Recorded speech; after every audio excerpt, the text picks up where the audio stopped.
Good evening, everyone, and welcome to the Haines Chamber of Commerce Assembly Candidate Forum. I'd like to start off by thanking all the candidates for participating and the audience for attending. Thank you all for being here. To preface the meeting, the Chamber does not endorse a specific candidate or party. The mission of the Chamber is to promote economic growth and advocate for the Haynesboro business community. Our interest in bringing you this forum is in that mission. We've collected 10 questions from our board and members to ask the candidates. Each candidate will have a minute to respond. Andrew will be our timekeeper here. We would ask that you maintain the time restrictions as well as you can. And I remind everyone, our early voting is going on right now at the borough. Election day is 4th. Make sure to get out and vote. Again, at the A&B Hall or the Canyon Valley Fire Department or off the road. So with that, we'll jump right into it. We're going to begin with opening statements from the candidates, and we'll start at the far left with Bill and work our way down. So Bill, the floor is yours. Oh, before I go, I should specify with the questions. If you can ask for a repeat of the question, it will not count against your time. This is just my introduction, man. Yeah. Last time I tried to do this, I tried to prepare something. I don't think it was done. Hi, everyone here. My name is Bill Gerwitz. I'm a retired physician. My partner, Julie, and myself, we live up in the Mosquito Lake area. We serve on the board of the community center up there. I've been asked why I'm running. Usually by people that think that I've lost my mind. Like, why do you want to do that? Well, I have the time, I have the experience. People have asked me to do it. I think I have some ideas that would work. I would like to see Haines continue to be the wonderful place it is to live for everyone. I'd like to be able to speak for everybody in this borough. And make sure things stay as good as they can stay. Thank you, Bill. My name's Gabe Thomas. I'm born and raised local kid here. Moved back 8 years ago and got involved in the assembly 3 years ago when I, felt like there wasn't a voice for people my age or people with children in the school, which it seemed like at that time there wasn't anybody. And currently I'm the only one right now in the assembly that has children in the school and have a job besides Tyler, I believe. Been asked why I want to run. I feel like I started off pretty good, and then we had COVID, and we had the disaster happen, and it felt like it kind of put a pause on a lot of the stuff that we were trying to do as an assembly. And we just now started to pick steam up again, and I'd like to be able to see some of that through, especially the tech dock, the port harbor, public safety building, just to name a few. But that's why I'm running. I want to finish, see it through.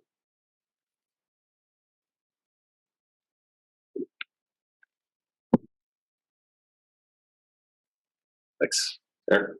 I'm Eric Holly, and I'll try to jam my life into 60 seconds here. Born and raised in Cleveland, Ohio, where the river used to catch fire. Then I lived 20 years in Colorado, which was a big improvement.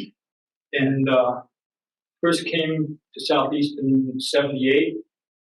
My first employment was that year, and I worked in the state as bucking crabs. And then moved to Haines finally with my wife in 1989. Got involved with conservation issues, conservation, and also worked for Department of Fish and Game, doing mostly king salmon research. Got to know the valley. Looks like I'm running out of time, so I'm running because I feel like the borough is heading towards resource extraction and industrialization at a rate that's quicker than I would like to see. Thank you. Hi, I'm Margaret Jones. I was raised in Haines, have family and friends of all ages in the Chilkat Valley, and I hope to contribute positively to our communities. I'm not running for assembly because I have all of the answers. My goal in this space is not even really to present solutions. Showing up here with an answer to any of these big issue questions have been discussed and rediscussed in the assembly and by experts and community members, in some cases for decades, would be pretty impressive. I have neither the experience nor the knowledge to enter the assembly with answers, but what I do have are good questions that can get us closer to solutions, a willingness to learn, and a desire and skills to connect with people and connect resources with needs. Some solutions take a while to develop and things don't happen smoothly, and we can't always expect that they will. What we can do is learn from the past, approach change with perseverance and wisdom and humility. And when we're facing an issue as a community that's controversial and feels messy and hopeless, we can lean on the things that bring us together rather than focusing only on things that highlight our differences.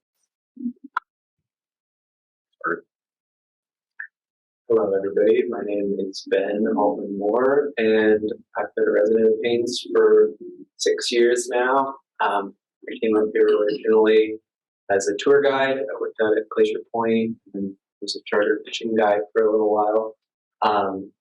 And like so many people, I just totally fell in love with Haines in a hurry because of the abundant land and waters and a really generous community, and there's just a lot of super capable, talented people that live here. So of course it's a very attractive place to live.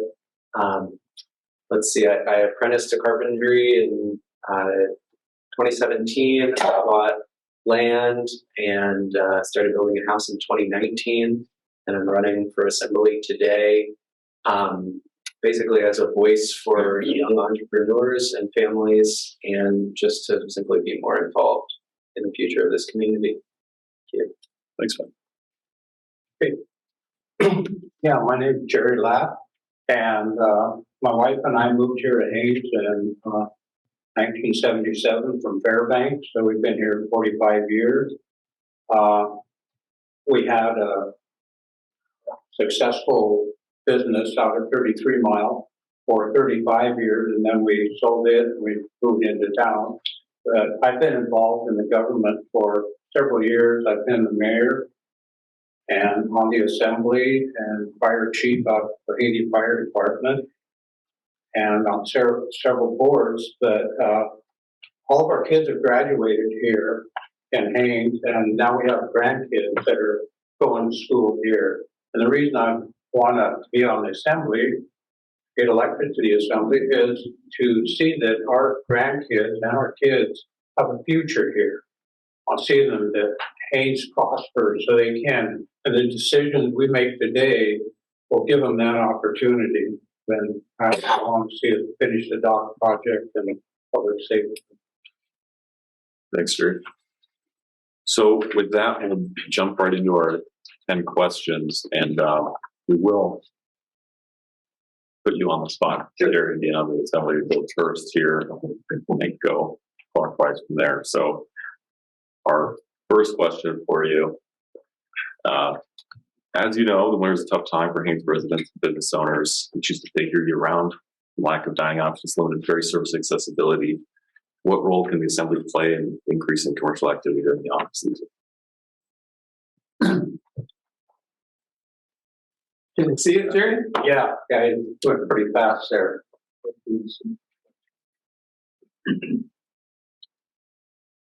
Oh, that's a good question, because there's a lot of things. One thing we've got to find our strengths, what our strengths are in the off seasons, and we've got to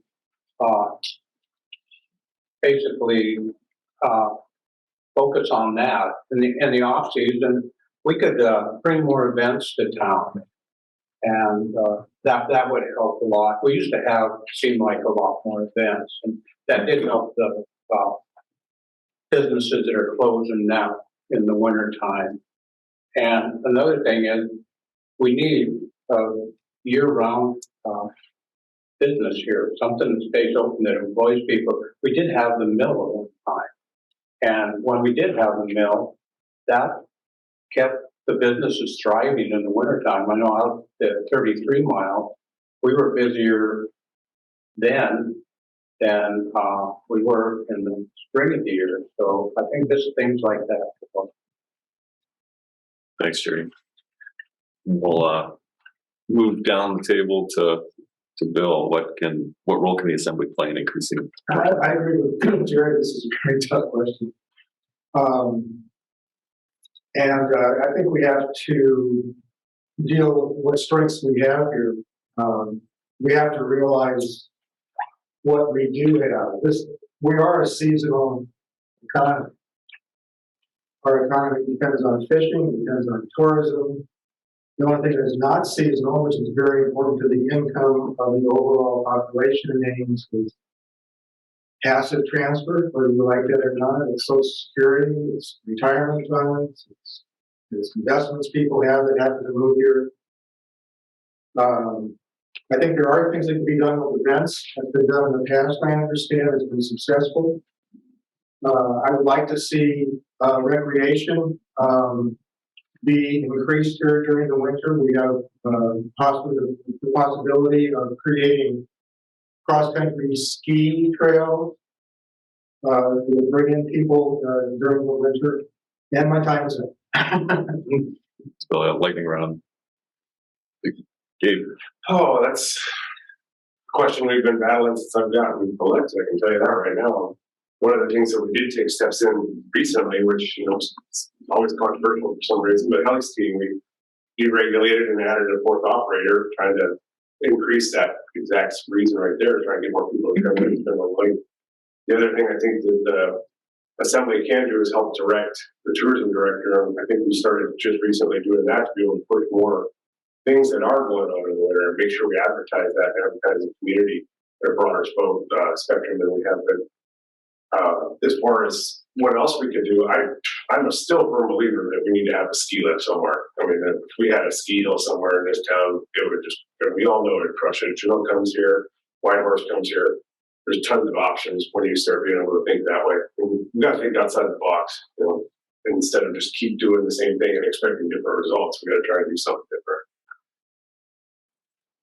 Thank you, Gabe. Eric. Well, ski area at Glacier Creek. Excellent. Just kidding. I'd like to see dollars shunted to the tourism director to promote races. Races are big everywhere now. Ski races, the coot to cat race, all these things can be bolstered. Also, the existing events we have, like the Bald Eagle Festival, that can be rejuvenated. Act Fest used to bring lots of people to town, and stay for 2 or 3 weeks. I think rather than having like a mill, a lumber mill, that small value-added wood products facility would work really well. And then also incentivize creative businesses that work year-round. Examples are the brewery, Zen Bathworks, marijuana production, things like that. Thank you. Margaret. Yeah, I agree with these guys, and I've heard some good ideas right here about what we can do in terms of events in town. And I think another thing is getting people out of the house in the winter. So not just having events to bring people into town, but also having events to kind of infuse energy into the community in the winter, encouraging and helping get people informed about what's going on. But I think that ultimately year-round jobs, and in order to have year-round jobs, then year-round housing is really important for getting more people here and out in the winter. Looking at what other small winter communities do in the winter for events and to encourage people to get out. I heard an idea the other day. Somebody said that they have a big greenhouse that they walk into in the winter, and it's like a breath of springtime fresh air, and revitalizes them in that way, and also is a really good idea to increase agricultural production in the area. So I think there's lots of good ideas, and it's just connecting the people with the resources to help with the needs that need to be filled. Thanks, Margaret. Yeah, I have to agree with a lot of the ideas that were thrown out so far. I've heard, for some reason, a lot of people talking about Act Fest recently. I feel like there's all of a sudden a real desire for that. Of course, there's a lot of creative people that are always kicking around games. So I think that can be a great outlet. It seemed like the convention where the Outdoor Alliance was here very recently was a huge success and brought in a lot of people from Chino and elsewhere. I think having the triathlon every year brings tons of people from Whitehorse and a lot of money into the economy. I also like the idea of potentially a hut system, if that can work in tandem with not disturbing goat or bear habitat, particularly in the denning months. I think that could also bring a lot of the kind of long-term tourism and the kind of independent travelers that Haines really benefits from. Thanks, Ben. So we'll move down. Bill will be on the spot number one. Jerry started.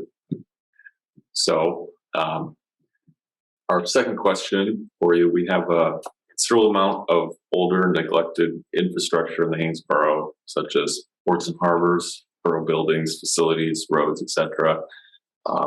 What would be your highest priorities for maintaining your existing infrastructure and also for investment in new infrastructure as an assembly person? Well, the public safety building has already been addressed. So that would not be one of the things. I don't have all the information I need about the Lujack dock, but it's an old dock. It probably needs refurbishing or rebuilding. How total that endeavor needs to be is questionable, and that needs to be decided. But certainly we need viable dockage here. And there's just regular infrastructure that goes on every day in the borough, roads, electric grid. The one thing I'd really like to see paid more attention to is broadband and internet. I think we don't have great capacity for doing that, but we need to work and lobby the federal government to bring us a stronger broadband and internet so remote employment here can be more viable. Thanks, Bill. Gabe, same question to you. We already know we're working really hard on Lujack dock, so I'm not going to waste everybody's time on that one. For me, the next priority besides the public safety building would be the school and the school roof. And we've had a locker thing that we put off for, I don't know, Jan was probably still serving when we first started trying to get these lockers done. Just little things at the school, and school is very important to me, obviously, but I think it's really important to the whole community. It's kind of the heart of it. If we show everybody we don't take care of our school, it just shows how much we don't take care of everything else. So that'd be where my main ones would be. Other than that, the roads are, we're getting better. We're just got to try and get the wages up. Like I said in the last part, if we don't have good wages, we don't get good operators. And it's just hand in hand. You get what you pay for. So, but we're also doing really well lately with water and sewer. I've been pretty happy with the direction that Ed Copland's been going with getting these sewer projects and keeps just knocking them up and lining them up. So as far as that goes, that's where I'm at with those.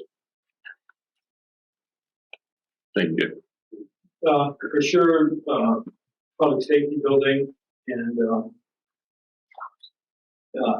it's not really decaying infrastructure, but I would say, to some extent, the small boat harbor is neglected in that we got a giant parking lot there, we've got a steel wall, but we never got the slips that had been intended to put in there, and I think that would benefit the community in a big way. And maintenance definitely on the roads. Oh, and investment in new infrastructure. I would like to see water systems, redundancy in water systems, and power generation. And I think there's ways to fund that through, for example, the Denali Commission has money to fund infrastructural investment. Thank you, Margaret.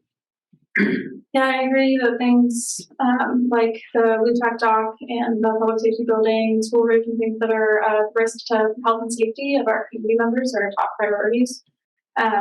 Beyond that, I think the internet system is really important for increasing economic activity, and also that the power system that we have needs to be looked at, and that it's beyond time for it to be looked at, and that, as with most things, that we shouldn't wait until there's a crisis or extreme need before we take another look at some of these infrastructure issues. And I think that there are lots of good ideas for how we could look at what's been done in the past and what we could get grants for, what we can do during an assembly term. Thanks, Margaret. Ben, it's a question to you. Yeah, so other than public safety building and school, which I think everybody can agree is some of the highest priorities, I also agree that Eric's point about there being really a huge desire for more slips at the harbor, especially given the size of the parking lot that can now accommodate. And it seems like everything in some way comes back to housing. And I think that, you know, having more slips at the harbor could also potentially address that problem to some extent. I agree with Bill that the extent of LUTAC dock rebuild is still, you know, needs consideration and still needs more public input, just to get the public on the same page about what exactly is being talked about. So finding a common language for what we talk about when we talk about the LUTAC dock, I think, is also one of the highest priorities right now. Thank you, Ben. Jerry, Yeah, I agree with the dock and the public safety building. Them are two big ones. I know the borough has been working away at getting the infrastructure fixed up, getting the DEC loans to fix the water and sewer. And there still is a lot of work to do on the whole water and sewer lines to get them up to grade and things. And they have been working at that. The pool is another thing that could be fixed up. There's been a lot of problems there. And the roof on the school, like Gabe was saying. But one of the things that for new infrastructure that I think we should look at, one is, getting new or better internet, because when we do have the cruise ships in, we do lose some of the service there for minimal. But another thing is hydroelectric. We need more power here in Haines instead of depending on the diesel generator. So maybe look at a partnership with another company or some rural company to get some kind of hydro project. all right, so for our third question, we'll move down the line and start with Gabe here. What will you do to ensure your constituency is treated with decency and respect to dais, even if you don't necessarily agree with the Paul? I'm my third year now. It seems like we run into that every once in a while, but I just try and follow Robert's rules to the best of my abilities. Just call a spade when you have to, but you do it politely and use the book of it for that reason. I've disagreed with a couple of people, and normally it's this working group right now that we have is really not that kind of group. We don't seem to be fighting and arguing and disagreeing too often. When we do disagree, it seems like we're able to talk through it. So I'm really happy with the current makeup of the assembly. And I hope to continue that same kind of makeup. We have a good representation throughout the whole community as of right now, assembly between the highway and Bud Bay and LUTAC. And just pretty good. Thanks, Gabe. There. To some extent, the question kind of answers itself. Treat your constituency with decency and respect. I do think that Mayor Olrud is to be credited with bringing a high level of civility and maintaining that even in stressful situations. Taking a deep breath, it's always good. And realize that almost everybody wants what's best for the community. We maybe just have different ideas about what that is. But focus on the fact that nobody has nefarious ideas and is trying to sneak something through on somebody else. So just as the question says, treat people with decency and respect. Thanks, sir. Margaret, same question. Yeah, I agree with Eric. I think that it comes from leading with decency and respect and establishing a culture of decency and respect, because people matter and because people's voices matter. And representing a constituency isn't about creating policies that agree with my politics. It's about creating policies that represent the constituency, the people, and about learning again how to disagree while separating the person from the issue, and being courageous to stand up for people. Sometimes it means standing up for someone and defending the person, even if not the issue, and being decent, being respectful. And I think that those things follow each other. Thanks, Margaret. Ben. Yeah, I mean, I think that, like in the way that I run my business, I like to get to know people. I don't like to just, go over to their house and do the work and then say goodbye, people generally have time for each other in a place like Haines. And so I think if you just continue to extend that sort of grace where you say, how's your day? Like, what are you thinking about these days? Like, what's worrying you? And just applying like a little bit of care to see the humanity in people on a really day-to-day basis. That's really, in some ways, all it takes to be able to speak for anybody with decency and respect, and not dehumanize people because you disagree with them. Here you go. Yeah. I guess I grew up and to learn respect there. We grew up and we respected our elders. We respected what other people had to do. And so you treat people that way. When you're sitting on the assembly, you have to have the ability to compromise. You want to listen to everybody's thoughts on it. You can, and compromise. You got to keep an open mind to things, and you want to be honest about it. And when you get emails, stuff, when you're sitting on the assembly, you want to respond to those emails. Even though you might disagree with somebody, at least you thank them for sending their concerns to you. So that's one big thing. Thanks, Jerry. And finally, Bill. I think decency and respect is essential to anybody on the assembly dealing with people that come before it. Actually, we're not much bigger than a lot of high schools. We see people on the street every day. We see them all. We see them like me. These are people we say hi to. We know their names. We like them. And we need to have respect for their ideas. Everybody's going to have different ideas, and everybody's coming from a different place. What we have to do is to arrive at a good place for everyone, to arrive at good, as Jerry said, a compromise that's good for the community. Thanks, Bill.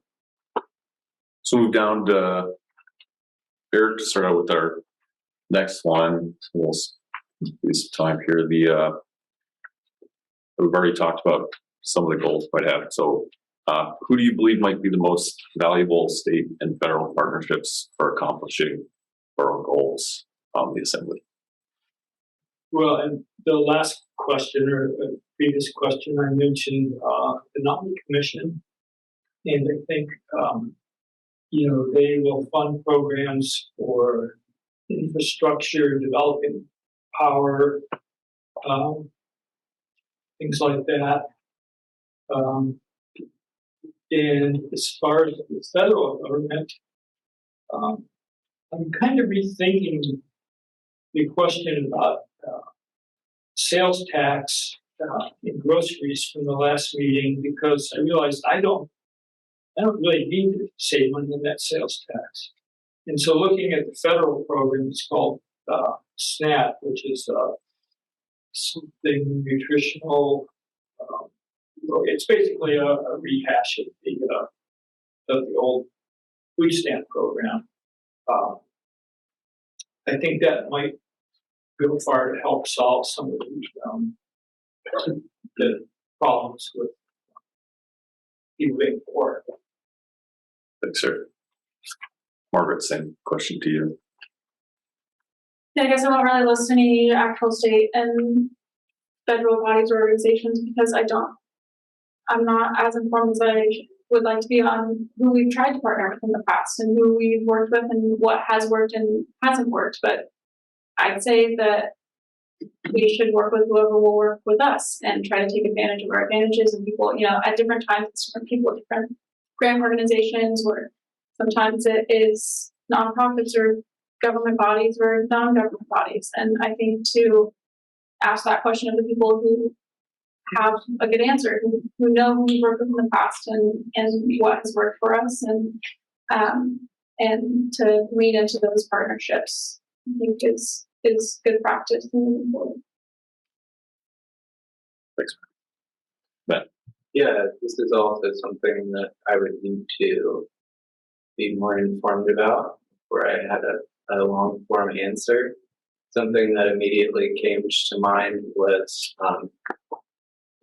I think since I've moved here 6 years ago, people have been really making a lot of comments about how quickly the ferry service has just totally nosedived. So I think having a strong voice representing us in terms of just prioritizing Haines and the Upperland Canal in general, or ferry system, especially in winter, could be really beneficial in long term. Thanks, Ben. Jerry. Yeah. Well, most of the time you try to work with most state and federal agencies, but one of the things that the Assembly has done here, and actually it just was voted on here not too long ago, was to get a federal and a state lobbyist. And they know their way around DC and around the state, so they're the ones that can help you with getting the money you need to so you can accomplish your goals. So this is just one way. I think we've worked with the Rasmussen Foundation to get the library built, DEC to get our public works infrastructure built. So there's a lot of them they work for, but getting lobbyists is a real help to the borough when you want to get things done. Thank you, Jerry. Bill, same question down there. You. I like Margaret. Can you be better well informed on this? But I think, as George brought up, we need to sort of fight above our weight when it comes to influencing the, especially the federal government, but also the state government. We need to, when we speak to our senators Murkowski and Sullivan, and now our Representative Coppola, we need to have them realize that we're important. And the lobbyist is the first step, but also having a coherent voice and dealing with them is also important. There's foundations, there's grants that we need to look at, especially for food security in this area. There are many grants that are available. Rasmussen can offer us help. Southeast Conference is very important.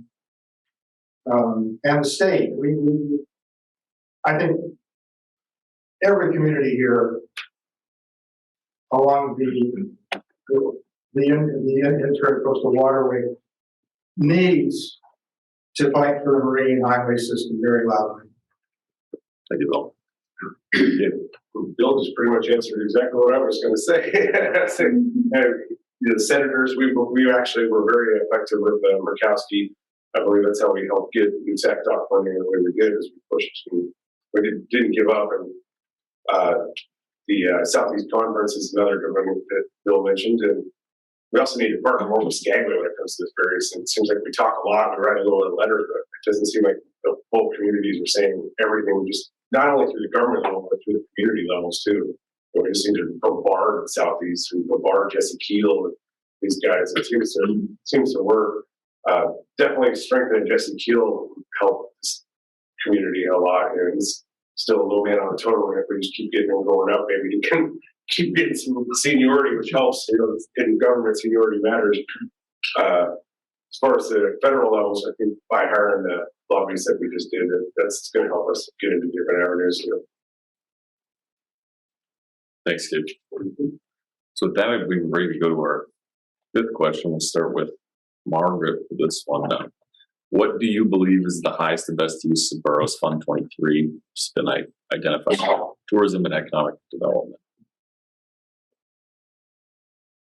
I'd say highest and best are strong terms. And again, if I had the answer to that, would probably be doing that with the money as it is. I think one of the most important things, again, is to ask the people who have intimate experience with this issue, ask the people who are working in tourism, ask the people who have been trying to push for different methods of economic development through the years and seeing what works and doesn't work. I think that it's important, and I already see a lot of good work in this area, in the tourism area, of increasing our outreach so that there's higher awareness that Haines is a cool place to be and for tourists to visit, increasing independent tourism. And I think that we have like the HEDC, what work have they done? And again, I think asking the people who already know and connecting those resources, those people as resources with this need for directing these funds is essential. Thanks, Margaret. Same question to you, Ben. Yeah, I think working closely with tour operators that have a lot of professional experience could only help. I think advertising for independent travelers is also something that could be a high priority, arguably a higher priority than spending for cruise ship tourism, because it seems like, at least per capita, independent travelers spend a lot more money and obviously a lot more time in Haines.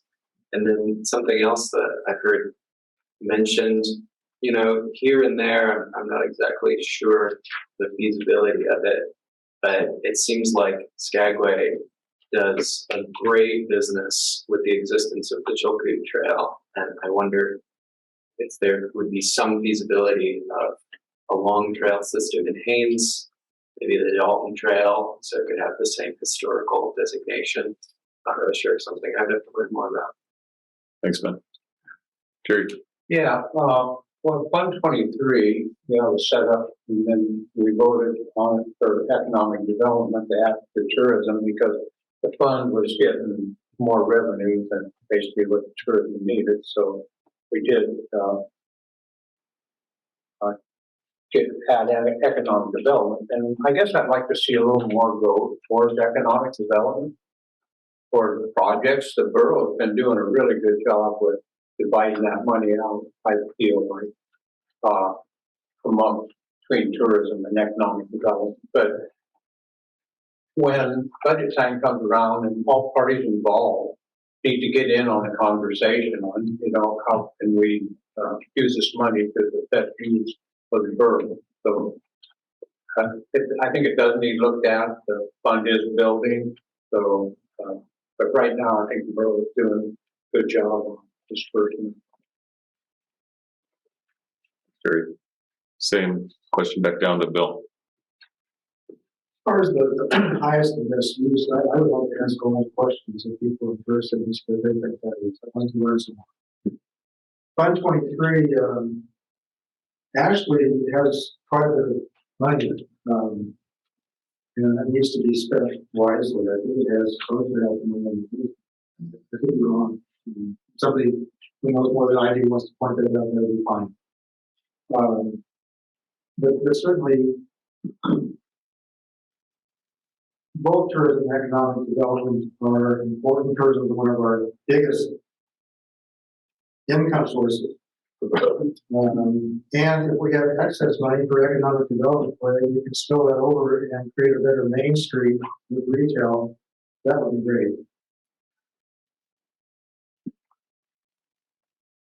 Fund 23, as of right now, we're starting to treat it as our grab bag with the way things have been working. We use it for tourism and economic development, but mainly it seems like we're taking 400,000 for roads, and we're taking 70,000 for roads, and we're moving it and using it all over the place.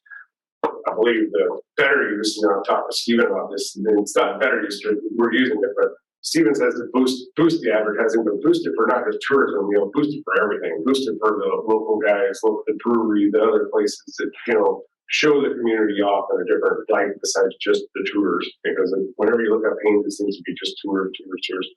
I noticed lately he started advertising wedding venues and wedding stuff, and that was a great way to kind of shift away from just tourism. We are trying to cater more towards the travelers because they do spend more money, as was stated. But ultimately, Fund 23 is going to continue to be a grab bag until we just really dedicate the funds and dedicate it to multiple areas. Thanks, Gabe. Eric? Diversity, I think, is the key to having a strong economy. So I would like to see it remain, I guess, a bit of a grab bag. Because putting all your eggs in one basket, it's an old adage, but that relying on one particular business can get us through is not necessarily the best way to proceed. I would like to see the funding that can be used to incentivize training for year-round jobs that would be specialized jobs like electricians, welders, plumbers, things like that. And also healthcare, home healthcare. We have an aging population, and that's going to be a growing part of the economy. So training programs. Thank you, Eric. So then I think our next question, we'll start here with Ben. So according to Renco's data's 2022 Business Climate Survey, which they did conduct in the spring of 2022, just printed it, the number one perceived barrier to business reported specifically from Haines respondents to the survey was overall cost of doing business, followed by the cost of freight. What do you believe the Assembly's role should be in addressing these concerns? That's a complex question.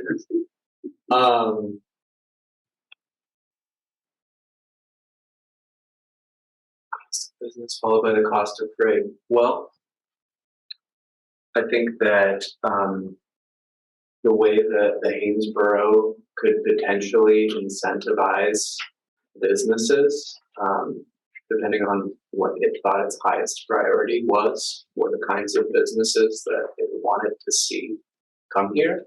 I guess I have some questions about that question in some ways, namely what businesses were reporting that was the thing that kept them from investing in Haines.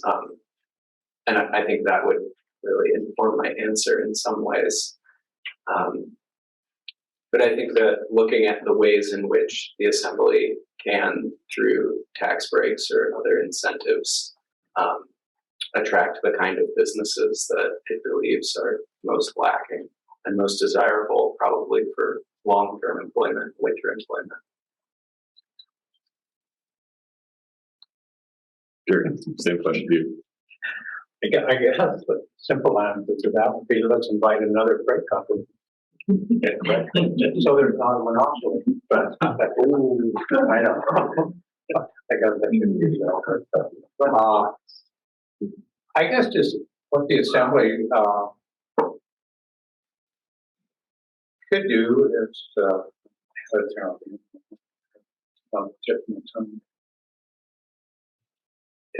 when they were doing this survey, were they just talking about the cost of business of the freight? It was the perceived barrier to doing business, Freight existing business. perceived barrier.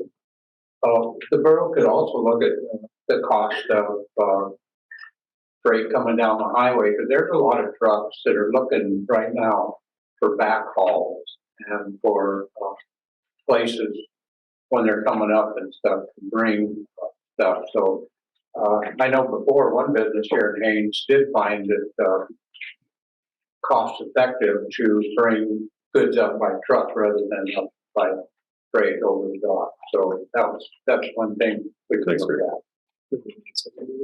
Do you have some insight into the survey? Yeah, so this survey was done by Raincoast Data out of Southeast Conference. They pay them to do this survey, and they interview a broad measure of Haines businesses.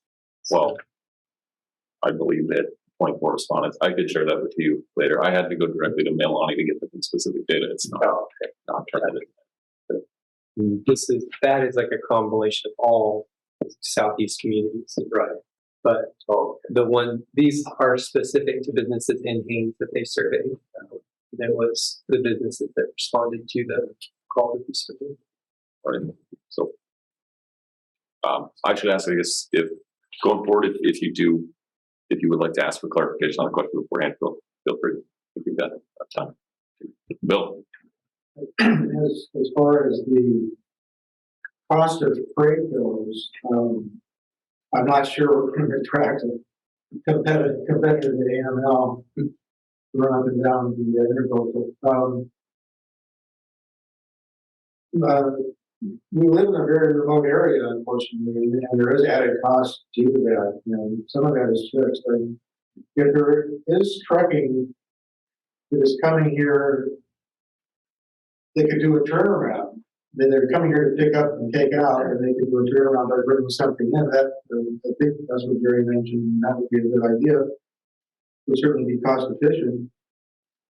Also, as far as the borough is concerned, the cost of doing business, if there's anything the borough is doing itself to increase the cost of doing business, I would certainly like to talk to business owners here and know what that is and see if we can mitigate that in some way. Thank you, Bill. The age-old question: what can government do for business? The Assembly's role, I think, right now is to help increase volume. I think by doing that would be, finishing the tech dock. We can get the tech dock to where it's built, and we can start pushing more goods, push the dock, push things going through it. You can help increase the volume of goods being shipped, which helps reduce the cost, right? And it's kind of basic economics.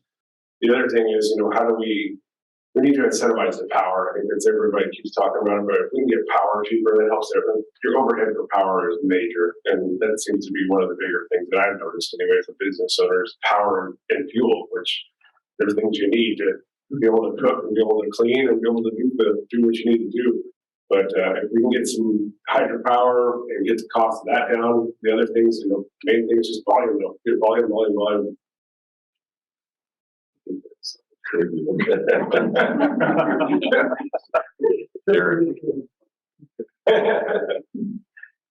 Well, one thing that makes businesses hard to run is having to pay employees, and but employees have to be paid a living wage, and that all gets around to the fact that there's a real lack of affordable housing here, and so by trying to assist and find a resolution to the affordable housing crisis, that's going to help businesses to some extent. Also, Wi-Fi, if we can improve Wi-Fi, that's going to help businesses. And the way to do that is to try to get the cruise ships to provide Wi-Fi to their own clients. And Jerry mentioned backhauls with trucks. I would think we could work out something that with backhauls on barges And I know that the open tug program was being looked at. I don't know any more about what's happening with that. Figure. Margaret. Yeah, I agree with these guys that we want people to be able to pay their employees well, and that to have lower other costs. So that's what it is. I'm looking at how can we lower the cost of power, the cost of internet? How can we create housing for people over the winter so that employees can stay over the winter?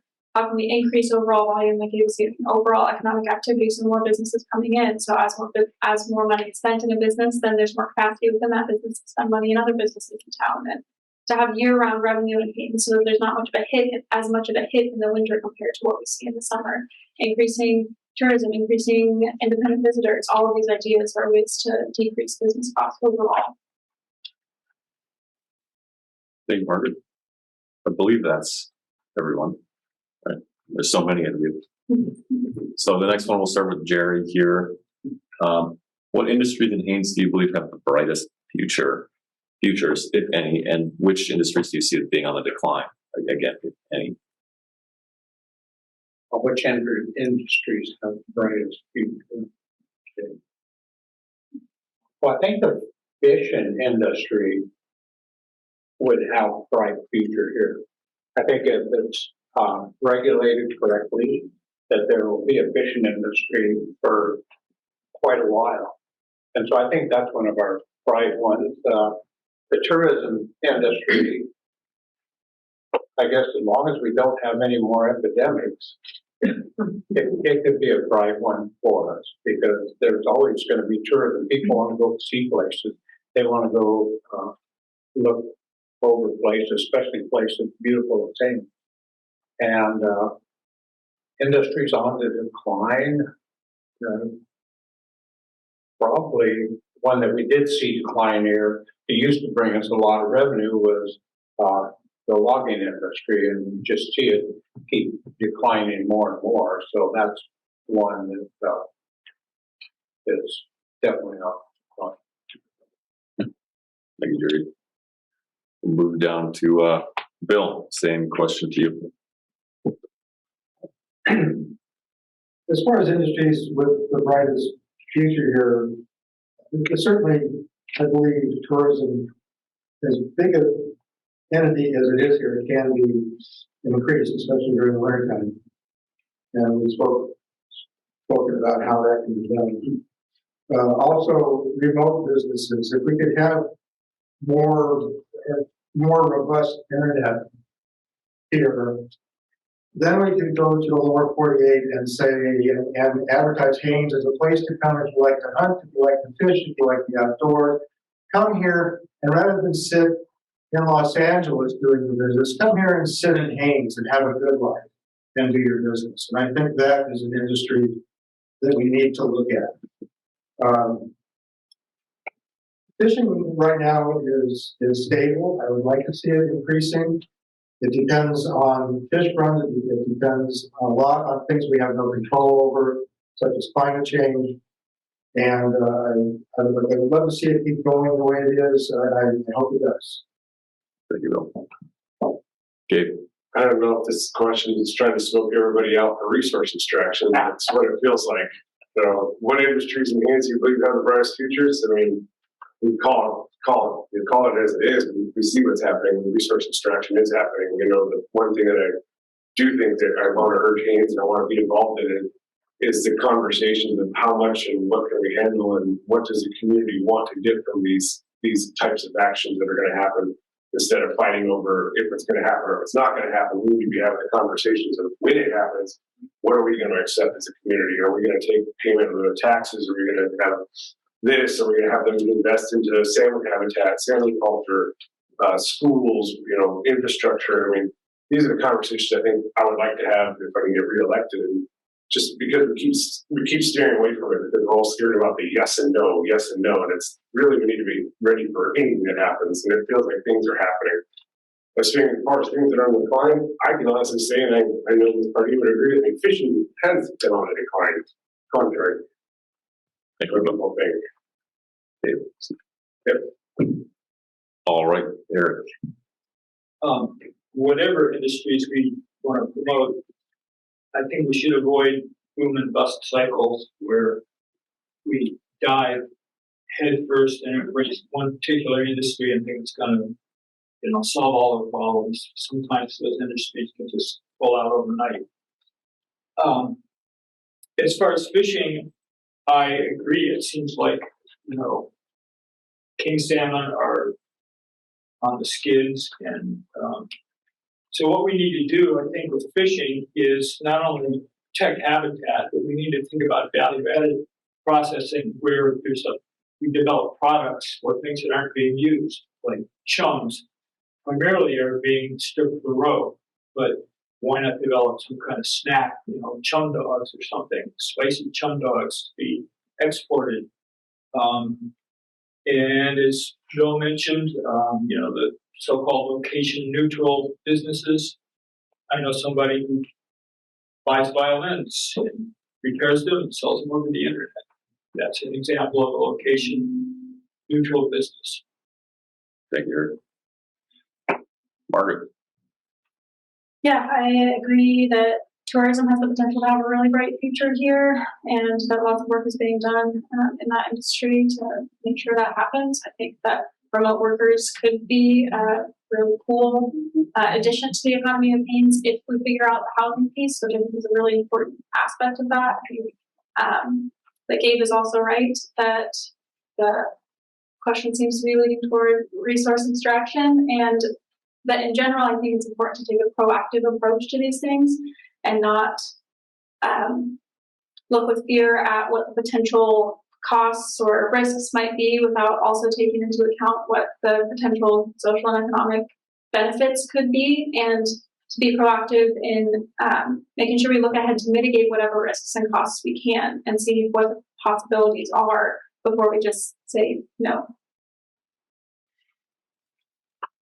Thank you, Margaret. Ben. Yeah, I think that the industries with some of the brightest futures in Haines are already the pillars of the economy, and that really being tourism, fishing, and essentially, for lack of a better term, location neutral, people who live here as retirees or people who conduct business online, or as Eric was saying, if it's something like buying violins, sending it somewhere else, that's also technically location neutral. As to the resource extraction sort of segment of the question, I think that it shouldn't necessarily be a political conversation to look at the unintended consequences of industry in other places that have similar climate and hydrology to a place like Haines, and to other places that have really incredible and intricate water connectivity in ways that can't necessarily be observed readily and quickly. All right. So moving on to our next question, we're able to go down, start with Bill here. School enrollment is often an indicator of community and economic health. What would you do as an assembly person to maintain or grow school enrollment? School enrollment has been fairly steady here in our school system, a little more than 200 students per year. Where do the students come from? Well, they come from parents. And I agree with Katie, what you need here is an economy that supports those people. We need to encourage those businesses that are good, that have a living wage, and will maintain that age group population. The population in Alaska is on the decline. And that's just not my opinion, that's the fact, that's from studies. And to think that Haines is going to be an aberrant, rural, and grow is unlikely. We're probably going to be dealing with a school system of 200 to 250 children. And we do need regeneration of those children. We do need to have businesses and employment that will support that age group. Thank you, Bill. Gabe, same question. Oh, somebody who grew up here and realized that 200 people from school was actually a pretty small number of what we had. And we had almost that just in high school when I was in high school. So I think you already see what's going on. And part of it is we don't have, like everybody's saying, year-round jobs for that middle class people. I don't like the word middle class. Let's say the working people. There's just not enough year-round jobs for them. So we're pricing them out, which, I said in the last forum, I love location neutral. They pay the taxes, they got lots of money, they spend it extra. But when you don't have a working class to be able to wash your toilets and do your siding and do all your other stuff, you start getting yourself into a situation like Garner Haines, but you can't afford to live here. Well, in order to help that, we have to figure out how to incentivize to get that working class or working people and that shift back into Haines. Do you give them tax incentives, or do we help just continue maintain or going for year-round jobs and whatever we can do to support those and whatever industries that we can be supportive of them. Thanks, Gabe. Eric, same question. I keep coming back to affordable housing, and if we want the, young couples with kids to be able to buy in here, there needs to be a way to afford the houses. And during the last forum at the Chilkat Center, I mentioned the area around Jackson, Wyoming, and Wilson has ways they are providing houses for people at moderate cost, because they're dealing with inflation down there, just like we are in Haines. Prices are inflated. And I just today was looking at Bozeman, Montana, and they have the same kind of program, and it's funded through a trust. It's called Bridger View, I think. And it's with a new housing development, about half of the houses are actually provided at below cost. And, I think that's a model we could look at to bring people here with kids. Thanks, Eric. Margaret. Again, in agreement that we need year-round jobs. We need parents who have kids that can put their kids in school. Gabe was saying that they have about 200 in the high school, and he was there about 100 in the high school when I was there. So it's clear that the numbers aren't quite as consistent as we'd like them to be. And that during that same time, there's also been a decrease in year-round jobs and in housing opportunities and affordable housing. And there's been an increase in how expensive it is to live here. And so I think those things, and I think incentivizing our young people to stay or to go to school and get training in what they can do in the community and come back, making this an exciting place to come back to and to start a family in and raise kids in. And that means having affordable housing, houses that people can buy and raise a family in, and that it's really a strong economy, strong housing, all of these things, again, that touches a lot of other issues, that if as an assembly we build up these basic infrastructure pieces, kind of build it, and everything will come. Thanks, Mike. Ben. Yeah, I think this is definitely a question that's connected to a lot of what we've been talking about tonight. People having a full school essentially is it's an indicator that the quality of life in a town is really high. And so I think that we need to look at some of those things that make the quality of life in Haines what it is, besides the natural abundance here and the incredible subsistence, fishing and hunting that most people enjoy. I think some of those things include, of course, the library and the pool and the museum, the Chilkat Center, of course, having like a really amazing trail system that's built and maintained by the state. I think maybe we could look into some ways of extending the trail system locally.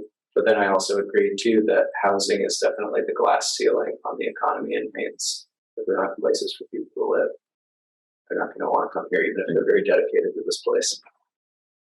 Jared. Okay, yeah, I'm a firm believer that it all comes down to jobs. If young folks that are raising families, don't have jobs in the community, they're not gonna live here, they're gonna find someplace else to go to live, to work. And in the town here, there's probably, I'm gonna say 15 families that work, the husband works remote, and he works in mine. They bring a lot of money to this town. They have families here, but when the transportation keeps getting harder and harder for them to come into Haines, they're gonna move their families out of here, because they're gonna move closer to the jobs or find places where it's easier to get in and out of. So that's one thing the assembly can do, is help with the transportation issues. Look into that and see if we can't make it better, and keep talking to our state officials to get the ferry running smoothly. So, Thank you, Jared. I believe that's everybody for that question. So we'll move on. Gabe, we'll get another chance to start here. Talk to us a little bit of affordable housing, vital aspect to attracting and maintaining employees and small business owners. What role do you think the assembly can play in increasing affordable housing here in Haines? Oh, there's things that we can do that we haven't talked about, and I started talking about a little bit with the last forum, but working with different partnerships like CIA, CIB, and seeing what kind of avenues they can use and help with. I think CIA at one time was interested in possibly doing some kind of units and structures, but I also thought I can't remember the name of the company over at Dusty Trails. Same situation, get some of the bigger things to be able to get some people moved into. But as far as affordable housing, the only thing that's going to help that is more jobs, more money. I mean, if you're not paying a livable wage, you can't afford it. It's just the way it is right now. I mean, the borough staff is a prime example. Like I said, the last one we're paying $25 an hour for a guy to operate a loader. Well, he can go somewhere else, like myself, and go to somewhere in the mine and make 45, 50. What's the common? I mean, what are you going to do? Are you going to stay here for 25 just because you love the place? You're going to go somewhere where you can make the money and take care of your family more. But as far as what the same assembly can do, it's just increase jobs. Eric, same question. Well, I'm just sort of continuing with the theme from the last answer, but there's a housing development going in now with, I think, 65 lots that Mr. Schnabel is doing. And if we follow the model that is being used elsewhere, Bozeman, Jackson, and elsewhere around the country as well, where approximately half of the housing is provided at, below cost or around that break-even point. I think that would help a great deal. And also, I think I'm not a huge fan of yurts. I like them aesthetically. I think there's some dangers involved with them, but I think if we can make tiny houses available, they're used elsewhere and being safer in terms of bears and falling trees. Eric. Margaret, same question. Yeah, I agree that a lot of it has to do with overall economic vitality, that when we have a strong economy, then people can afford housing. They are making a living wage, a good wage, and that there are many ways we talked about tonight for different ideas to increase our economic activity. I think as well, affordable housing, like from the borough perspective, to look at maybe how we can change some zoning. Yes, long-term and year-round family housing is a factor that's really important that we need to look into. There's different kinds of housing needs that we can look at filling, like seasonal housing is maybe an easier need to fill for now to get more people in here in the summer to increase our economic activity in the summer so that we can have a little extra capacity to think about what we might do in the winter. And like Eric was saying, there's also examples from other places that we might be able to take and utilize the shape to fit our community that can help increase affordable housing. Thanks, Mark. Ben? Yeah, I think when Margaret brought up zoning, that kind of brought up this idea of, potentially changing some of the zoning from single family residences in some areas where maybe there wouldn't be a high impact for having higher density housing in certain neighborhoods if it seemed like the pulse in that neighborhood was such that, you know, they wouldn't mind that, the people who already live there. It seems like the affordable housing working group has come up with some really good solutions for this question, this problem, especially I think Mount Riley subdivision that's being talked about right now. And then one of the questions that was also brought up at the KHNS forum was kind of interesting, which was, well, if the borough is going to incentivize with tax exemptions the way they're talking about, maybe a certain percentage of that housing unit should have to be affordable at a certain rate. Sure. Yeah, I think right now the borough's already taken steps, and working group, housing working group has been researching this issue, and they've been coming up with some solutions. But one thing the borough did was pass an ordinance to exempt developers until the land is sold. And so that helps more developers are working with the developers to do this. Another thing the borough can do is sell some more land and sell it the way that we used to sell it, with 10% or I think it was 5% down, they financed it at 10%. And then it was an easy way for people to get the land, then they would go refinance it. But it was affordable, and folks with not a lot of money now could do this. And so, I mean, there are different ways. The borough hasn't had a land sale since I was mayor, a big land sale. So that's been 25 years ago. Thank you, Darren. Bill. Yes. The housing is a major issue for the research hiring their professional people, for the school system hiring their professional people and staff. It's a major issue for the tourist industry and everybody else who's trying to get people to work here. I think the borough can look into zoning and help a little bit. Tax abatements, as people have talked, and for developers is okay. One of the basic costs is the building costs for housing is extremely high. It's crazy high. It's probably around $150 a square foot. So even if you have $50 or $100 a square foot, even that's pretty cheap. And okay, I know. I'm not going to well, and with that time size, your house can be 100 to 120,000. Not even counting the land. You need a good job to support it. You need a good job to have that for you. And so jobs fit right into it. Thank you. And Kirk, if I'm wrong, we start with you, Kate, right? I already did. Yes, sir. So we have one last question, and we'll let Kirk take it home here. So our final question is: what, in your opinion, is the best way to measure and promote community feedback on issues as an assembly person, and how will you know if you're doing a good job? Well, as Jared mentioned earlier, respond to emails and make yourself available, and be open to ideas that people have that are not your ideas, that maybe are kind of outside your normal comfort zone.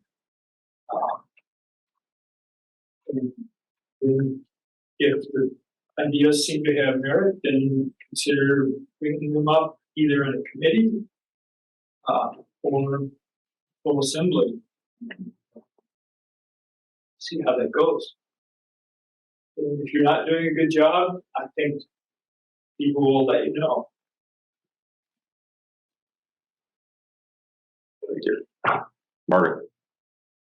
The question of how to measure is more difficult maybe than how to promote community feedback. I think what Eric said about being available, having capacity, making yourself being present in the community. I think that there are different ways to do that. Like for me, for a big part of the community, I think maybe email would be less the way to go about it than maybe social media, maybe having a website with a feedback option or a comment option, maybe holding more in-person events. And I think there's been lots of things that have probably been tried in the past that we can learn from.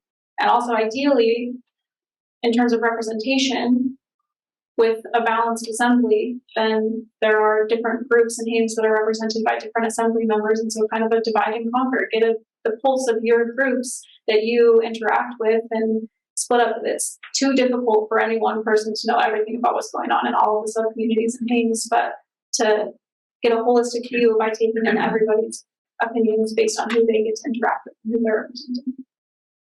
Thank you. Ben. Well, in my experience, people in Haines are not shy about letting their assembly members know their feelings and thoughts. And so, honestly, I think in some ways the metric for whether or not you are doing a good job as an assembly member or whether or not you're representing people in a balanced way is in many ways the same exact way that you know if you're being a good neighbor.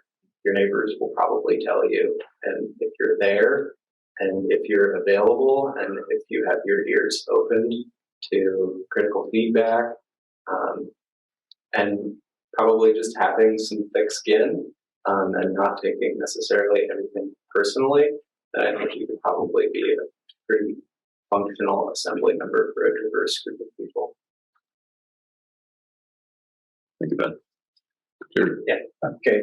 Yeah. Ben's right there. People let you know if you're doing a good job or a bad job. And one week you can be doing a really good job, but the next week you might not be doing a really good job. Depends on which assembly meeting you go to. So, I mean, but it's all good. It's that way you know if you're listening to your constituents out there or if you're not doing your work. Because one thing, being a good assembly person is, and know what's happening in your community is, you want to be a good listener. Because just by listening to what people have to say, you can kind of feel the heartbeat of the community and stuff going on. Just be open-minded to all issues, not closed-minded. Because I've seen too much of that on the assembly. And so, and just have the ability to compromise and then help you out a lot. Please, Bill. I think I would agree with other people will tell you how they feel here, pretty much face to face a lot of the time. But that doesn't really solve what we're talking about here. I think what we're talking about is having a conversation, not just having one-way dialogue, one way and then one way to the next. Now, one way to do it would be hang out at the resident compass, the bar cutter, or the town market. It's practical. I tried for the campaign to have a website and an email specifically dedicated to that, and guess what?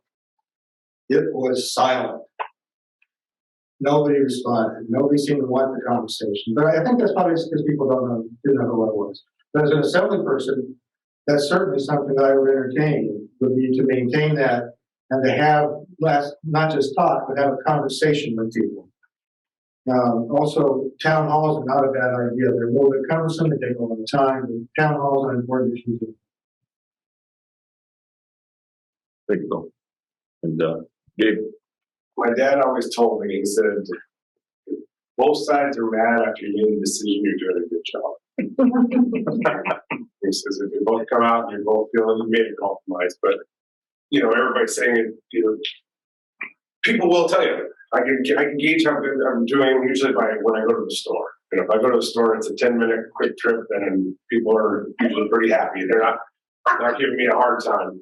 But if I'm in there for 20, 30 minutes, then I know that I probably should have done something different, Between that and the post office, and what's unique about Haines is we are available. We are people that you can talk to and reach to, and you will see it in public. So that's what's really key, I think, in politics. I think that's why Haines is so invested in it, is because we are available, we are here, and you see us and you talk to us and you tell us how you feel. You're not shy about it. I can tell you that. one of the things you gotta remember when you are on the assembly is that you're always on. You're everywhere you go, no matter what, people are always watching and listening, and they will be talking. Thanks, good. So with that, I'd like to thank you all again for coming. Thank you so much.